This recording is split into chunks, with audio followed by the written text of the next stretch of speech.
One day, Thomas was at the junction when Gordon shuffled in with some freight cars.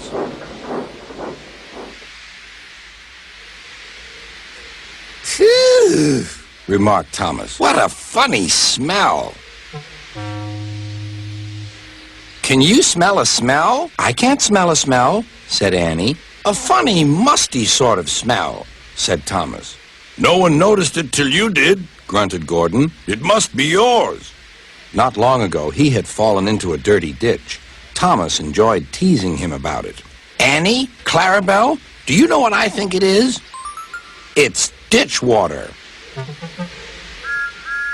Before Gordon could answer, Thomas puffed away. Annie and Clarabelle could hardly believe their ears. "He's dreadfully rude. I feel quite ashamed. I feel quite ashamed. He's dreadfully rude." And to Thomas they said, "You mustn't be rude. You make us ashamed." But Thomas didn't care a bit.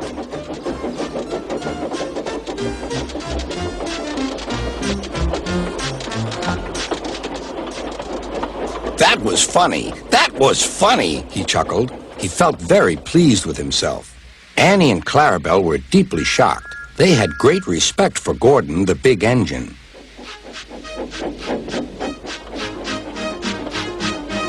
Thomas left the coaches at the station and went off to a mine for some cars. Long ago, miners digging for lead had made tunnels under the ground. Their roofs are strong enough to hold up cars, but not the weight of engines. A large notice warns them not to enter the area. "Danger! Engines must not pass this board."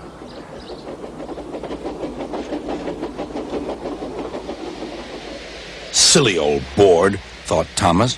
He had often tried to pass it, but had never succeeded. But this morning he had made a plan. The fireman went to throw the switch. "Now for my plan," thought Thomas. Bumping the cars fiercely, he jerked his driver off the footplate and followed them into the siding. "Come back!" yelled his driver.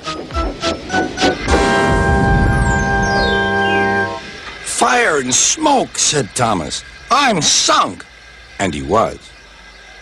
"Oh dear," he said, "I am a silly engine." "And a very naughty one, too. I saw you," said Sir Topham Hatt. "Please get me out. I won't do it again." "I'm not sure. We can't lift you out with a crane. The ground's not firm enough." Let me see. I wonder if Gordon could pull you out." "Yes, sir," said Thomas, but he didn't want to meet Gordon just yet. "Down a mine, is he?" laughed Gordon. "What a joke!"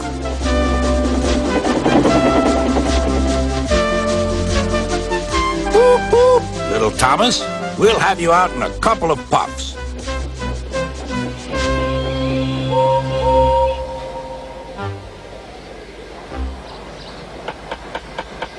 Strong cables were fastened between the two engines.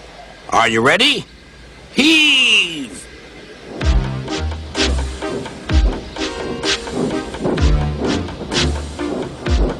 It was a lot harder than they all thought. At last, Thomas was free. "I'm sorry I was cheeky," said Thomas.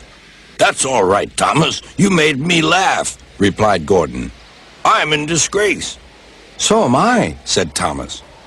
"Why, so you are, Thomas. Shall we form an alliance? You help me and I'll help you." "Right you are," agreed Thomas. "Good, that's settled," rumbled Gordon. And buffer to buffer, the Allies puffed home.